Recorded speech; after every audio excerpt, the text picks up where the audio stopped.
Welcome to the Dear Dyslexic podcast, where lived experience meets real conversation. We shine a light on the stories that need to be heard with honest and inspiring conversations with people with dyslexia and other neurodivergent conditions like dyscalculia, dysgraphia, ADHD and autism. The Dear Dyslexic podcast is more than just a show. It's a community, a space for connection and a movement to rethink dyslexia. Subscribe today and join us on our journey, one story at a time.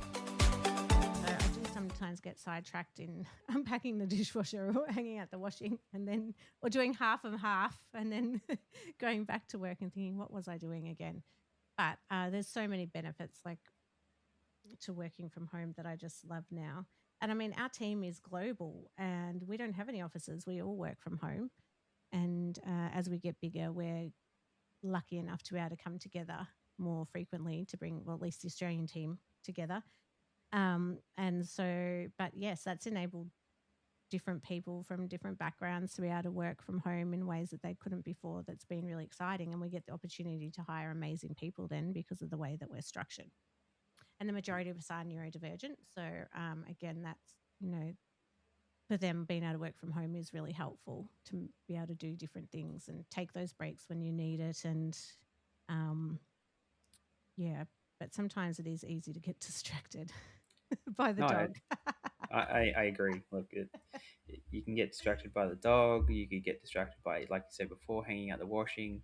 But I guess I saw a graph the other day, and even with those, distractions, or what we're calling as distractions working from home, the thing that people don't take into consideration is the walk up conversations that you would have at someone's desk.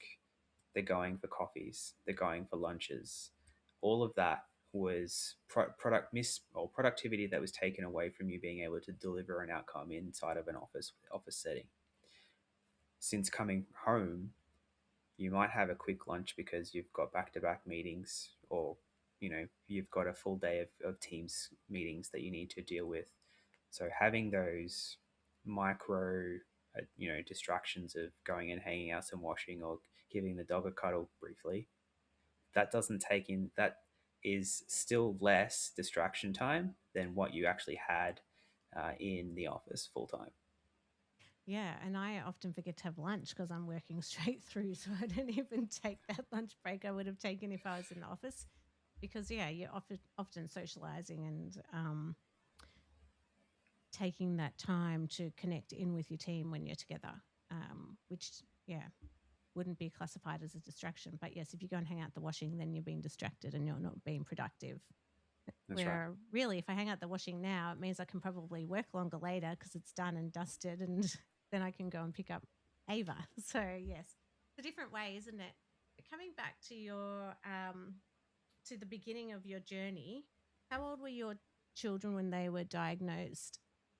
So one of them was diagnosed when they were 4, and he was diagnosed early, when they were going through COVID. So COVID lockdowns were a bit of a pain when it came to the boys starting school. They were in kinder at the time, and when we were thrown into lockdown, we were given, almost a telephone book worth of paperwork or homework that they were both required to do over that time.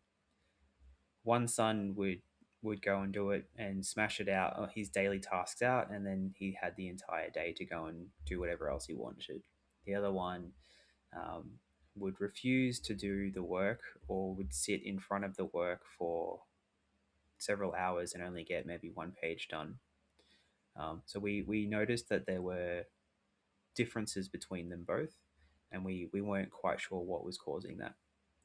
But when we then went and had him diagnosed, we understood that he was autistic, and his brain obviously was not working as his brother's was. And then my other son, he wasn't diagnosed with ADHD until after he broke his leg, which was about 2 years ago. Um, Before that, he was able to sort of function at work, at school, quite fine. But when he broke his leg and he was at home for 6 weeks, bound to a wheelchair, going back to school, he found it really difficult to focus and just couldn't do the simple tasks that he was able to do previously. And what we found was that he was ADHD, and he needed the medication to assist him in being able to focus more in class as well.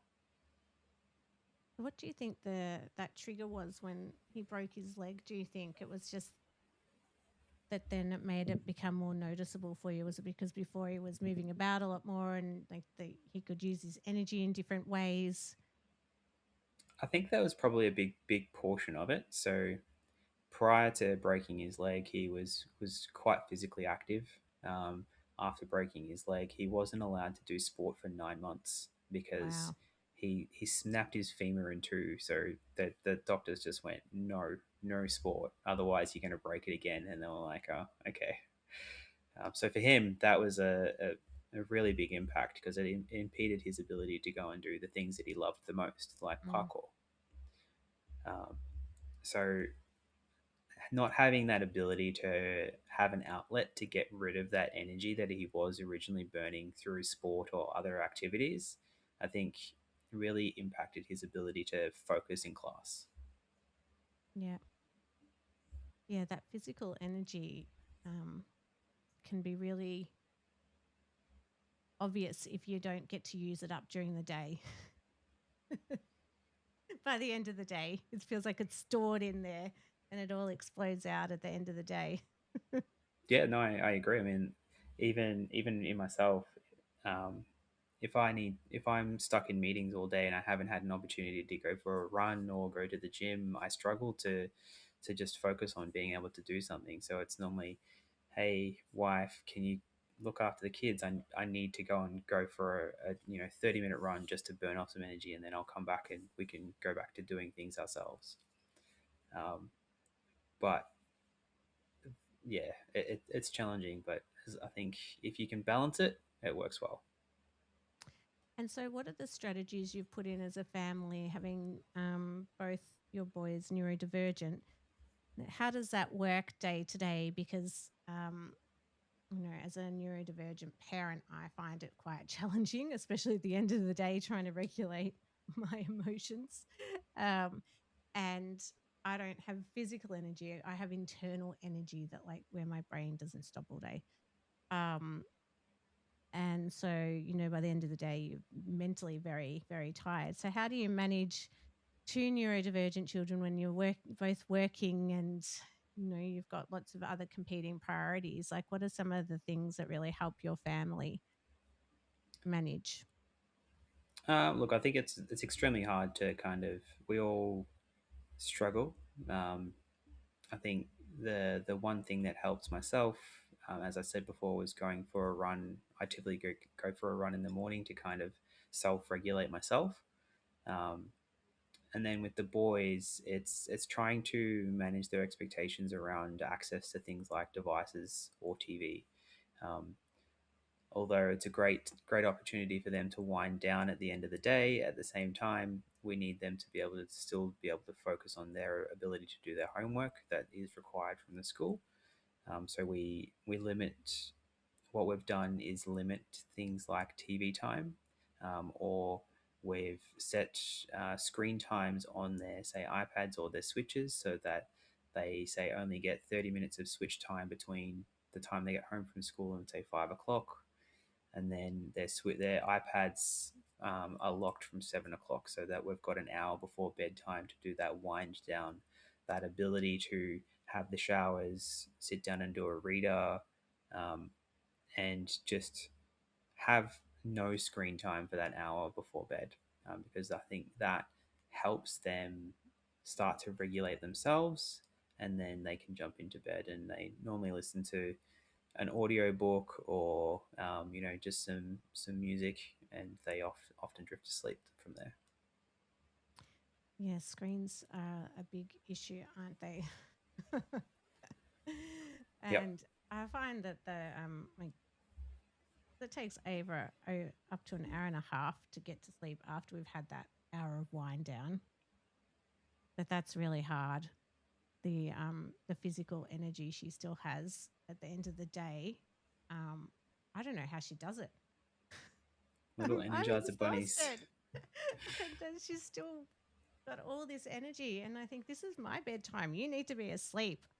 But I find that, it's really, that part is really hard getting her to sleep, even though she was such a good sleeper when she was small. But it's completely different now. Yeah, the boys. I mean, the boys have always slept 10 to 12 hours a night, which is great. The challenge, I guess, that we've found was since starting them both on Ritalin or medication for the ADHD, they've um, one of them has needed to go on a slow release melatonin to help him get to sleep, because the medication, even though it's out of his system technically, from because he's only got the short acting Ritalin, he still finds it challenging. So with a slow release melatonin, it helps him kind of settle down and stay asleep longer, instead of kind of waking up. Um, my other son hasn't had that problem with his, which is great. He did have like a sleep joel at some point, just to kind of give him a bit of a herbal remedy to help. But he's finding now that he doesn't need that at all. So he's just self settling and going back to sleep himself. And when they were diagnosed, or when your first son was diagnosed and then your second, as like a dad, how did you find, because we have lots of parents that we work with that find it quite isolating, particularly if then they go on to get diagnosed themselves. But did you find it quite isolating, or were you able to connect in with support for yourself when the diagnosis started to come through for your children? Was there anything that kind of helped you in that moment? Because we often, it can be quite scary, and the research says that for some parents there's a grief and there's lots of different emotions that happen when their child's diagnosed with a neurodivergent condition or difference. Was there anything that helped you? If there's any parents that listening that might have be going through a diagnosis with their children at the moment, that helped you during that time? I guess for me, I think the first thing that I was provided as soon as my son was diagnosed with autism was the link to Amaze. So Amaze is a local Melbourne charity that supports families with autism. They also advocate through policy change for the government. They connected us with them, and Autism Connect, to be able to ask any questions that we may have had beyond that. For me, I wanted to know more and more about how his brain worked and how I can best support him.